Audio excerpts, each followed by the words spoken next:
Hello and welcome. I'm James Ezimoha and you're watching A News. Let's see your headlines.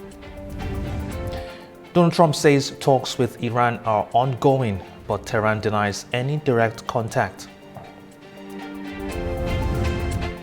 EU ministers meet to discuss the response to last week's migrant surge on the Spanish enclave of Ceuta.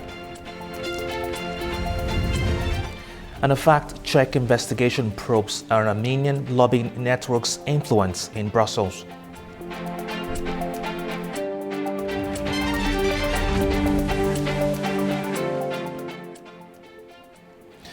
Donald Trump says talks with Iran are ongoing for a last-chance deal to end the conflict in the Gulf. Tehran insists no direct negotiations are taking place. Officials say Iran will defend its borders, but is not seeking to expand the war. US President Donald Trump says he hopes Iran will come to their senses. He says talks were underway despite Tehran denying that direct negotiations were being held. Speaking at the White House, Trump said he wanted to give Iran every last chance before decapitation. He warned Tehran must agree to what he called a good document and repeated that Iran must never obtain a nuclear weapon. I'm very proud of the fact that I'll give people a chance. This is a big move. To do an attack that big on a country, I'd rather not do it. Now, we've already, through lots of large attacks, but they were normal large. Hopefully they'll come to their senses, because what happened cannot have a nuclear weapon, but hopefully they'll come to their senses. Trump said talks were taking place at Iran's request, with Gulf allies involved, and would focus first on reopening the Strait of Hormuz before nuclear issues. But Tehran rejected those claims. Iranian Foreign Ministry spokesman Esmail Baghaei said there are no direct talks with Washington and that Iran's negotiating team remains in the country. He said Tehran is only in discussions with Oman over a temporary navigation arrangement for the Strait of Hormuz, while accusing the United States of violating previous commitments. The dispute comes as shipping through the strait remains below normal levels amid ongoing uncertainty. Now, despite publicly denying direct talks with Washington, Tehran is keeping diplomatic channels open through its regional partners. Iran's foreign minister has spoken separately with his Pakistani and Omani counterparts as mediators try to revive negotiations and reopen the Strait of Hormuz. Turaj Shiralilu has more. Iranian Foreign Minister Abbas Araghchi has held separate phone calls with his Pakistani and Omani counterparts aimed at de-escalating tensions in the region and diplomatic efforts towards resuming mediated talks with the U.S. and the reopening of the Strait of Hormuz. According to official sources quoting Foreign Ministry news releases, top diplomats of Iran, Pakistan, and Oman reviewed regional developments and the current diplomatic activities. State IRNA news agency reported that Araghchi and Pakistan's Foreign Minister Mohammad Ishaq Dar emphasized the continuation of closer cooperation and consultations with the aim of establishing permanent peace and stability in the region. It also said that Araghchi and Omani Foreign Minister Badr al-Busaidi discussed and exchanged views on the latest regional developments. Pakistan is the key mediator between Tehran and Washington and facilitated the signing of a ceasefire memorandum of understanding by the Iranian and US presidents in June, which expires in 2 weeks. Oman, which used to be the main channel of contacts between both countries, is currently in talks with Tehran to work out an arrangement for the transit of vessels from the Strait of Hormuz. The dispute between Tehran and Washington in implementing Clause 5 of the Islamabad Memorandum to reopen the strategic waterway has stalled the talks on reaching a permanent peace deal between Iran and the US. It has also resulted in a standoff with repeated tit-for-tat strikes at Iran and at US bases and interests in the region. While Iran has denied US President Donald Trump's remarks about ongoing talks with Tehran, Pakistan Foreign Ministry has reportedly invited Foreign Minister Araghchi to visit Islamabad at the earliest possible opportunity. Turaj Shiralilu from Tehran for A News. Now, as diplomats work to reopen the Strait of Hormuz, the disruption is producing clear winners in the energy sector. Aramco and BP have reported certain quarterly profits as the Middle East conflict drives oil and gas prices higher. But Donald Trump says the industry is making too much money at the public's expense. Despite disruption to the Middle East's oil supply routes, soaring oil and gas prices are delivering bumper profits for some of the world's biggest energy companies. Saudi oil giant Aramco says second quarter net profit jumped 44% to $32.69 billion as higher prices for crude oil, refined products and chemicals offset the impact of regional conflict. The company says it maintained a supply reliability rate of 98.4% despite disruption through the Strait of Hormuz. Chief Executive Amin Nasser said Aramco kept exports flowing by relying on its east-west pipeline storage capacity and export terminals. The east-west pipeline to the Red Sea port of Yanbu became a vital export route after the US-Israeli war with Iran triggered the biggest disruption in the history of energy markets. But Aramco says that alternative route is now also under pressure after Iran-aligned Houthi forces announced a blockade of Saudi Arabia's oil industry in the Red Sea last month. The earnings trend extends beyond Saudi Arabia. British energy company BP also reported stronger second quarter earnings, with underlying replacement cost profit more than doubling to $5.73 billion. The company also increased its dividend and continued reshaping its portfolio through a series of asset sales, including the planned sale of its US biogas business. The windfall profits are also attracting political criticism. They're making too much money, okay? Based on a shortage, they're making too much money. I don't like it. And I should be the last one to say, because I'm a big free enterprise guy, nobody bigger. And, you know, you're going to see oil, when we're finished with Iran, you're going to see the prices drop through the floor. But they made too much money, too much money. Chevron, too much money. ExxonMobil, too much money. When you look at one company where they made 12 times what they made the year before, they're going to give some of that back to the public. And they better cut the retail price, the consumer price. Too much money. You're surprised I'm saying it? I'll say it loud and clear. I'm not happy about it. Go ahead. The latest results underline the industry's ability to adapt as global energy markets remain volatile. Now, the United Nations says dozens of people were reportedly killed in Gaza in recent days, with the healthcare system in the region under growing pressure. OSHA stresses that under international humanitarian law, civilians and civilian infrastructure must be protected and should not be targeted. Healthcare facilities must never be attacked or militarized. Further on health, our humanitarian partners warn that funding constraints continue to drive shortages of essential medical supplies, including insulin for patients with type 1 diabetes and medicines for cardiovascular diseases. Now, diplomatic efforts are continuing as Turkey and Hamas discuss the next phase of a proposed Gaza peace plan.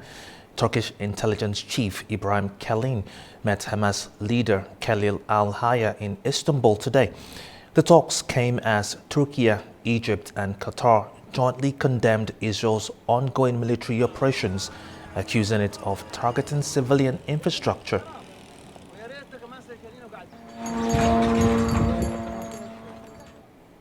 All right, after the break, EU ministers meet to discuss the response to last week's migrant surge on the Spanish enclave of Ceuta. Stay with us.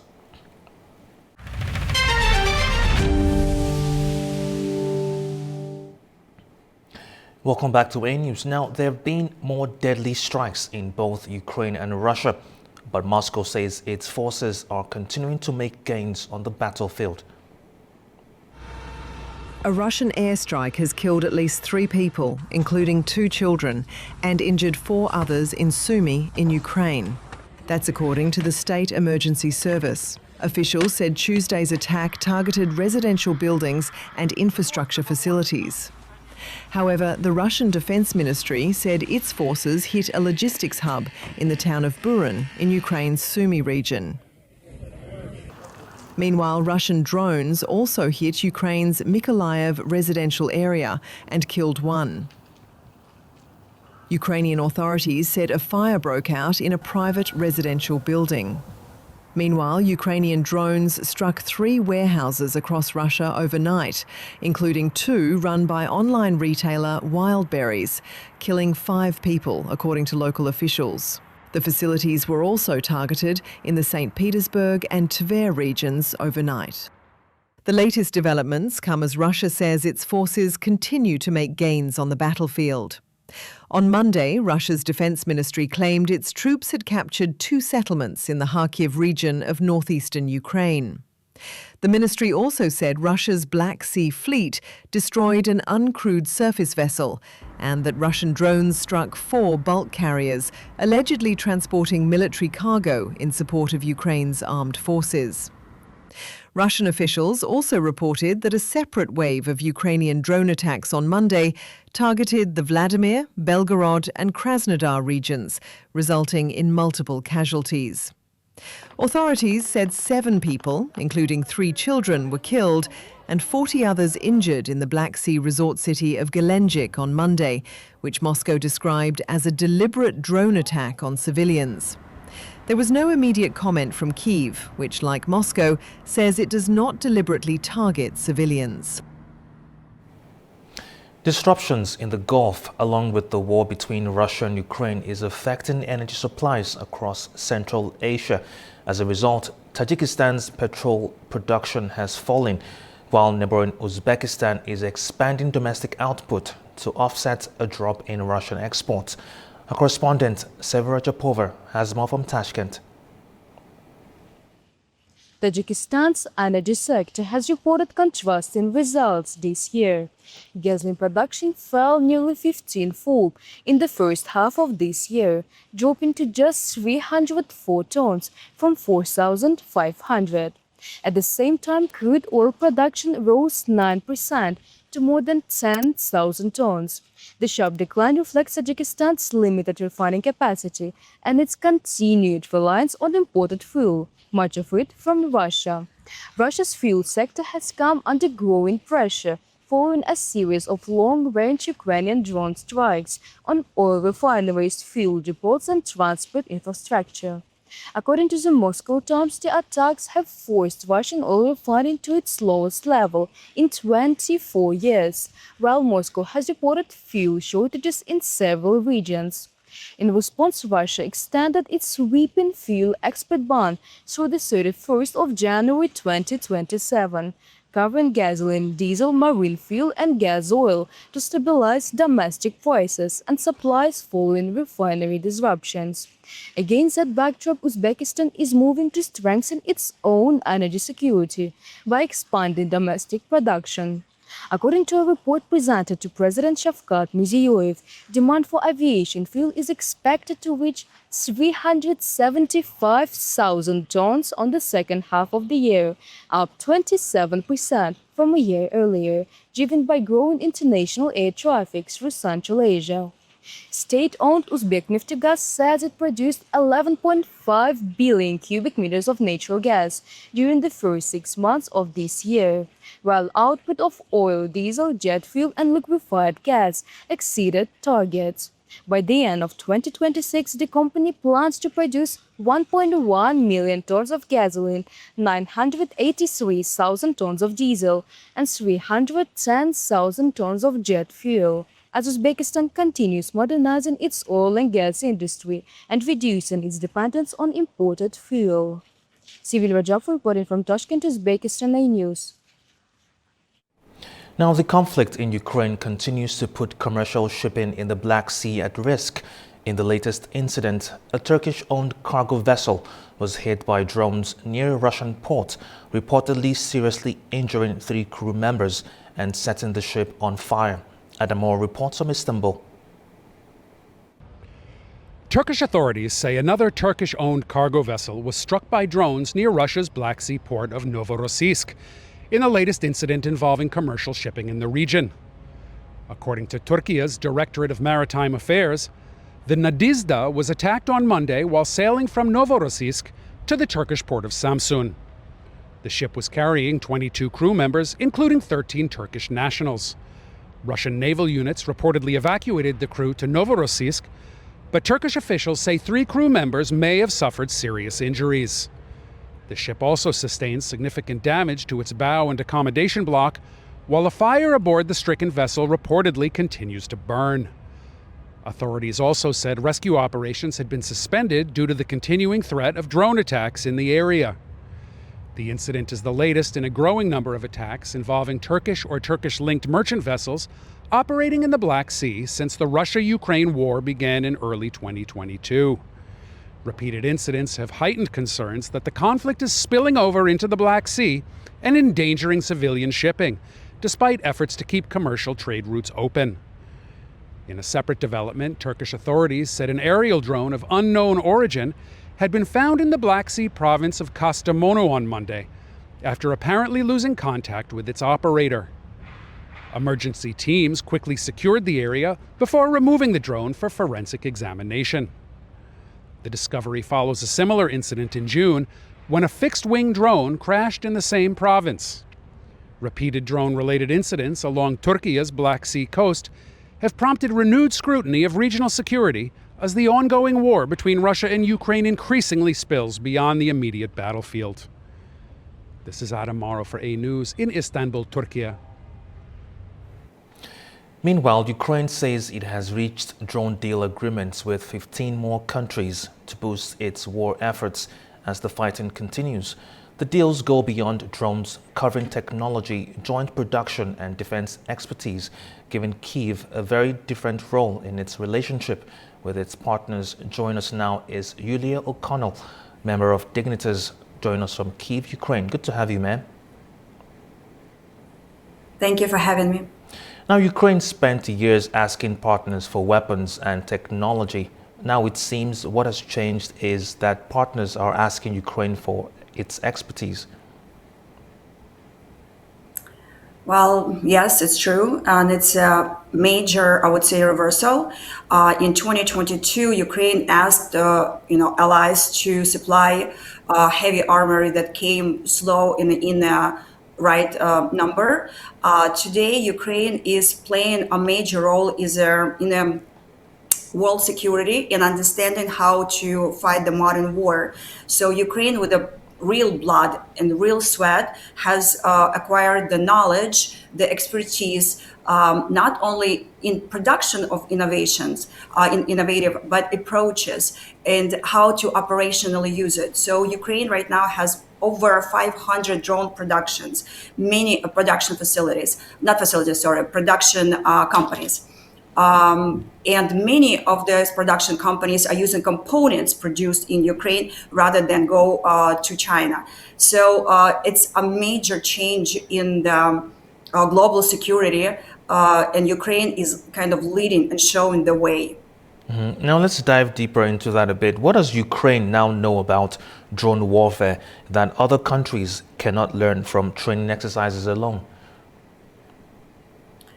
It's a great question, and it's not only about the specific drones. So we see many companies coming to Ukraine asking to test their drone on the battlefield, but that would not be enough because many drones are used differently on the operations. And what happened in the past year that Ukraine, with the help of AI, is collecting a lot of data, a lot of battlefield data, and that data cannot be replicated in the exercises outside of the battlefield in the countries where the war is not happening.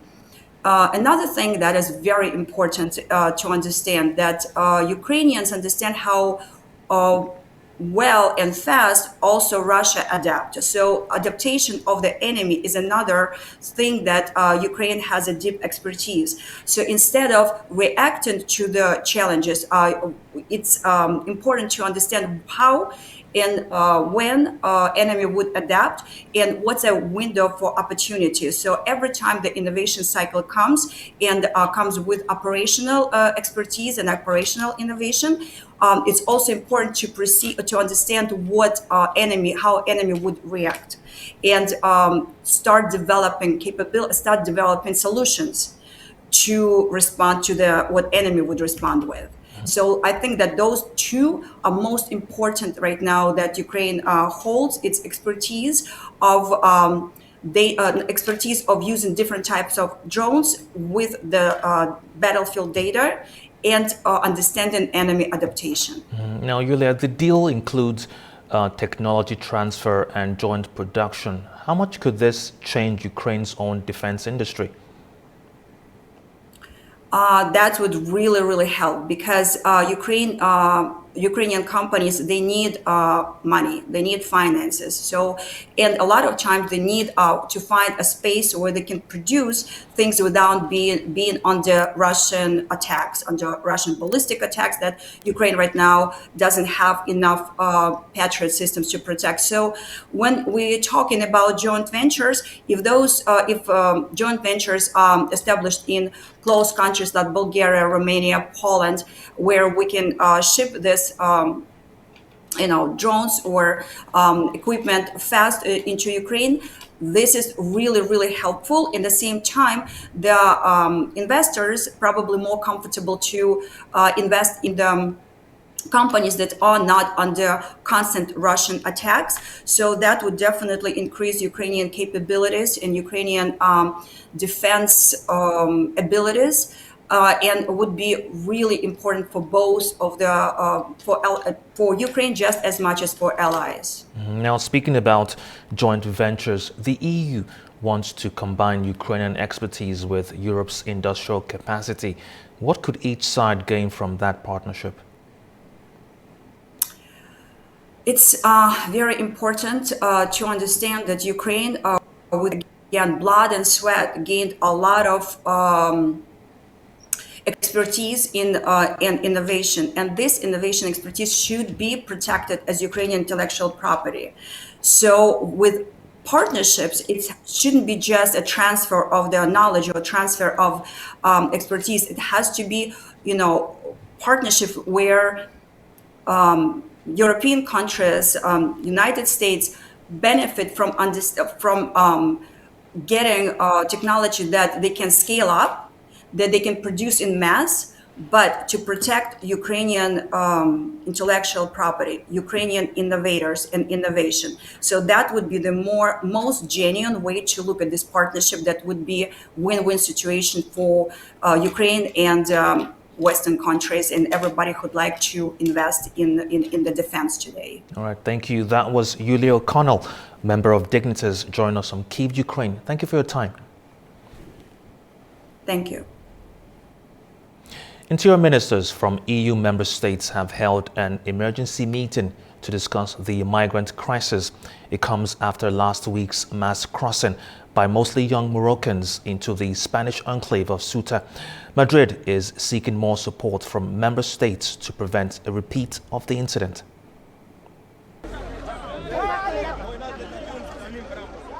Hundreds of migrants remain stranded in Spain's North African enclave of Ceuta after last week's unprecedented mass crossing from Morocco.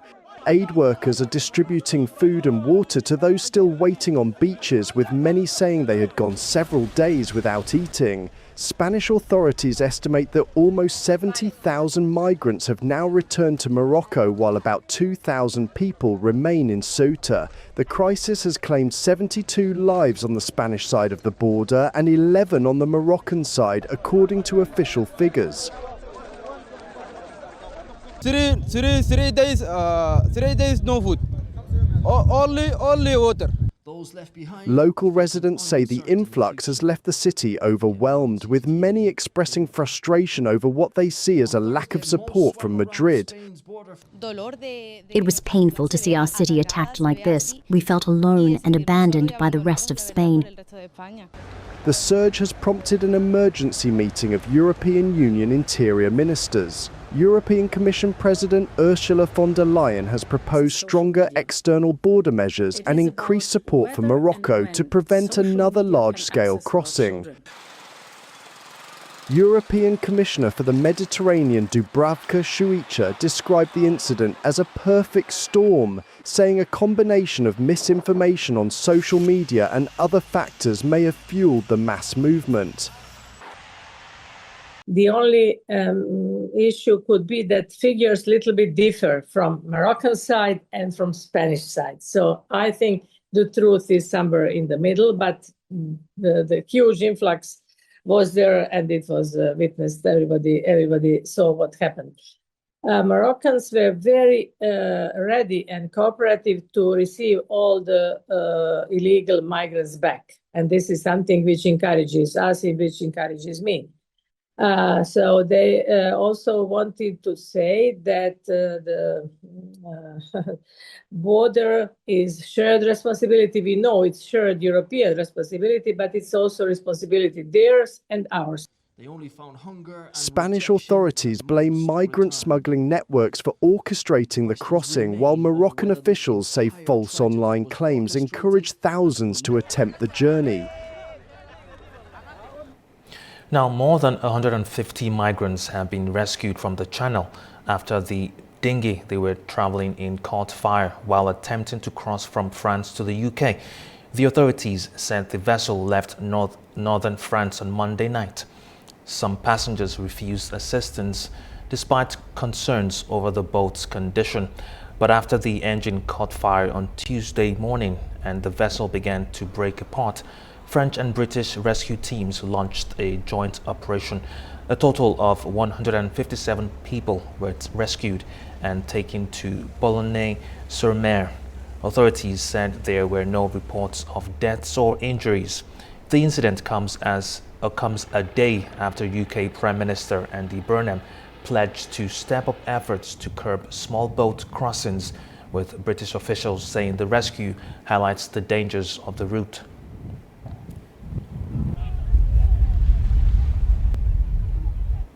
Now, 2 firefighters have been killed in Greece as major wildfires fueled by high temperatures and strong winds continue to rage. Weather experts are warning of continued risks from extreme weather across Europe. A large fire that started in the Rosmolen Nature Reserve in Limburg province in the Netherlands quickly spread through the treetops, forcing people at a nearby campsite to flee. At least 21 hectares were burnt. That's around 210,000 square metres. Train services were also suspended. 35 firefighting vehicles and defence helicopters were deployed, with crews arriving from several regions to help contain the blaze.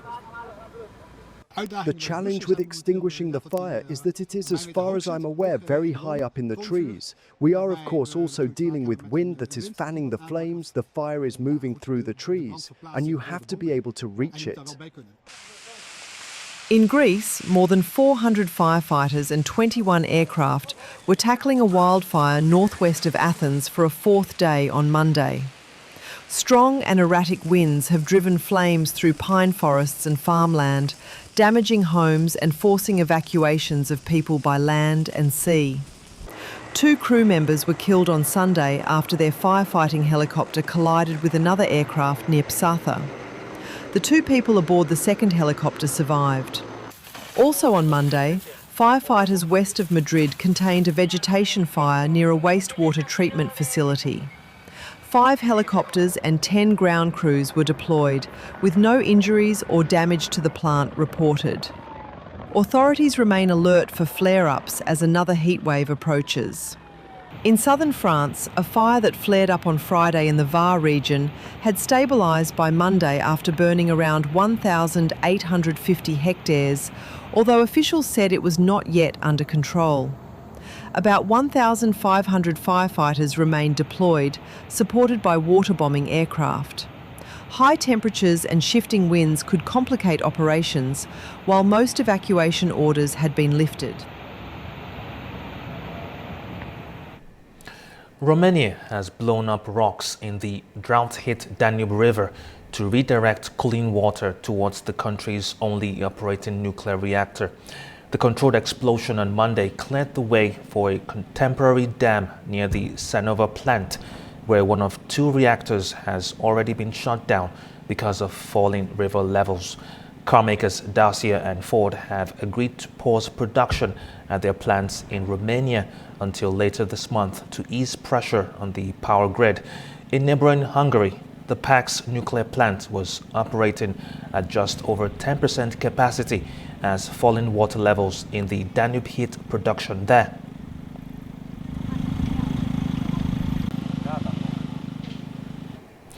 Coming up after the break, we take a look at an investigation into an Armenian lobbying network's political influence in Brussels. Stay with us.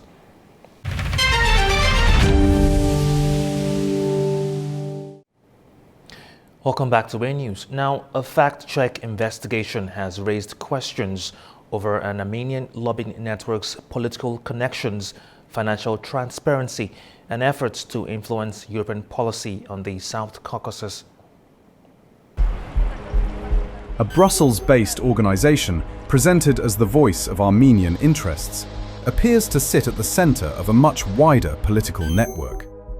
An investigation by Fact Check examined the people it approached, the interests surrounding them, and the money used to maintain access inside European institutions. At the center is Kaspar Karampetian.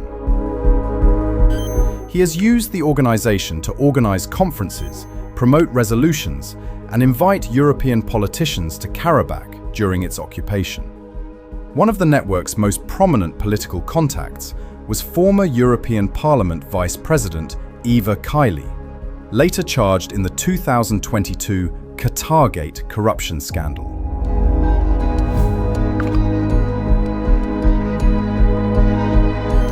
The investigation says Karampetian publicly backed her successful 2019 election campaign. In return, she became involved in anti-Azerbaijan activities in Europe. But Kaili was not the organization's only high-level contact.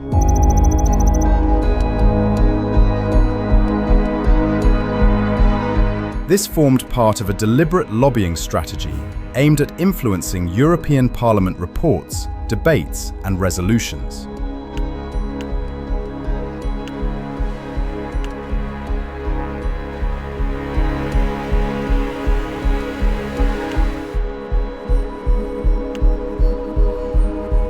The report further argues that the organization increasingly supported Armenia's Russia-aligned opposition, while adopting a more critical stance towards Prime Minister Nikol Pashinyan's government. A similar pattern emerged regarding Iran. According to the investigation, what united these contacts was their ability to influence issues related to Armenia and the South Caucasus. Financial records are another focus. The EAFJD began lobbying EU institutions in 2012 and registered separately under its French and English names. Documents show annual lobbying expenditure of around €150,000 in several years before 2021. After registering as a non-profit in 2021, it was no longer required to report lobbying budgets, giving it the opportunity to withhold lobbying expenditure from public disclosure. The investigation concludes that the story extends beyond Armenian advocacy to broader questions of the networks operating behind closed doors in Brussels. Now, Lebanese-American author Nassim Nicholas Taleb has called for a boycott of Azerbaijan over the arrest of a former separatist leader. In response, distinguished Professor Mesut Efendiev rejected the call, saying Azerbaijan's sovereignty and territorial integrity are not up to debate and that such boycotts have zero impact. The controversy started with this social media post. Author Nassim Nicholas Taleb refused a lecture invitation to Baku, citing the imprisonment of Ruben Vardanyan, a billionaire who illegally operated within a former separatist regime on Azerbaijan's sovereign territory. But leading Azerbaijani scholars say this boycott changes absolutely nothing. I would like to say frankly, it has absolutely no impact at all.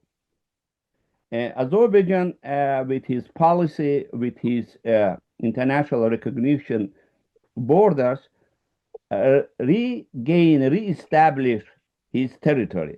That's why no impact at all for Talibs or other intellectuals, if I can call them in this way. For almost 30 years, Azerbaijani lands were under illegal occupation. Professor Efendiev stresses that Vardanyan's arrest is strictly about restoring constitutional order. He notes that true intellectuals must analyze historical facts rather than making impulsive, uninformed judgments. Who is Ruben Vardanyan? Everybody knows. He visited a sovereign territory of Azerbaijan without Azerbaijan permission. That's why my response is very simple. This kind of the statement is, again, I am saying, very, very polite way. This is absolutely inadequate for the guys, for the people who are thinking that they are scientists. Rather than issuing blind boycotts, Efendiev invites international scholars to visit Baku and witness the nation's deep-rooted multicultural realities firsthand. He firmly backs the state's legal actions to protect its national security and dignity. As far as concerned Ruben Vardanyan, he was absolutely unacceptable person, and Azerbaijan government and Azerbaijan people fully agree with the position of the president of the Azerbaijan government taking him to the prison, because any nation, any government who respect themselves, they must react in this way.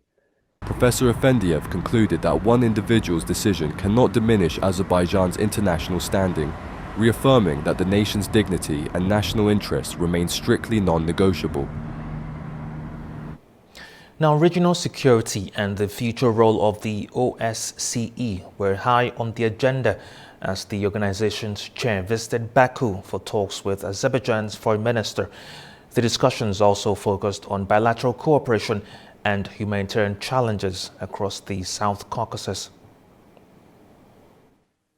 Swiss Foreign Minister and OSCE Chairperson in Office, Ignacio Cassis, visited Baku for talks with Azerbaijan's Foreign Minister Ceyhun Bayramov. The discussions focused on bilateral relations, Azerbaijan's cooperation with the OSCE, regional security, and the Azerbaijan-Armenia normalization process.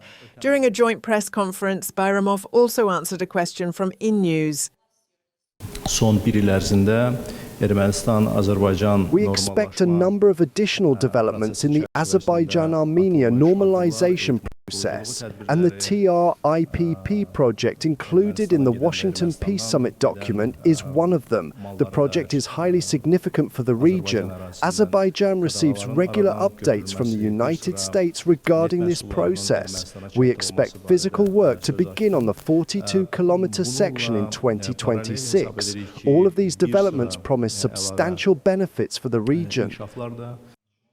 The minister also reiterated that a final peace agreement with Armenia will require the removal of territorial claims against Azerbaijan from Armenia's constitution.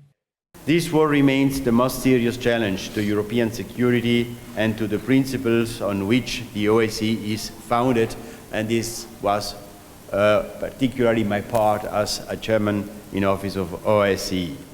We are working to preserve dialogue, and I mean real dialogue. It means the divergent parties, Russia, Belarus, and the other one should find a way to talk together. This is the purpose of the OSCE. And to talk together and to explain each other how should we implement and continue to implement the Helsinki principles. The ministers also discussed the future role of the OSCE, humanitarian cooperation and mine action. Azerbaijan says 433 people have been killed or injured by landmines and unexploded ordnance since 2020. The OSCE can provide support to Azerbaijan in addressing the mine threat. As an organisation with experience in this field, it can contribute meaningfully. Given the demining capabilities of the OSCE and its participating states, Azerbaijan expects the organisation to become more active in this area. Both sides said the visit also reflected their shared commitment to strengthening Azerbaijan-Swiss relations, supporting the OSCE's role in regional dialogue and advancing stability and cooperation across the South Caucasus. For more on this, I'm joined by Murad Muradov, Deputy Director of Topchubashev Center, joining us from Baku, Azerbaijan. Now, what can the OSCE realistically contribute to the South Caucasus now? Well, when it comes to Azerbaijan, the perception of OSCE has always been quite mixed, I would say, given, first of all, of course, the ill-fated Minsk group, which was created in 1992, was a mission to mediate in Baku and Yerevan, and ultimately to help in achieving the peace solution. However, the mission has failed in its many attempts to bring the parties to an equitable and fair peace, and it was eventually dissolved in 2025 as a sign and in recognition of Azerbaijan's full victory and restoration of territorial integrity. So this is why I would say the significance of OSCE as a political tool has some weight. But on the other hand, OSCE is still a valuable instrument of bringing Azerbaijan's voice to a European stage, to a multilateral diplomacy, given that recently Baku's relations with the Council of Europe have deteriorated, and 2 years ago, Azerbaijani mission in the Council of Europe Parliamentary Assembly was suspended. So OSCE remains now the only multilateral tool surviving from the Cold War era, which still somehow brings all the European states to the table. And that's why I think it's now more of a, let's say, of a stage rather than an actor when it comes to international politics. Mm-hmm. Now, Azerbaijan wants the OSCE to focus on practical areas such as demining and connectivity. Could that give the organization a more useful role after the conflict? Well, exactly. And moreover, I think the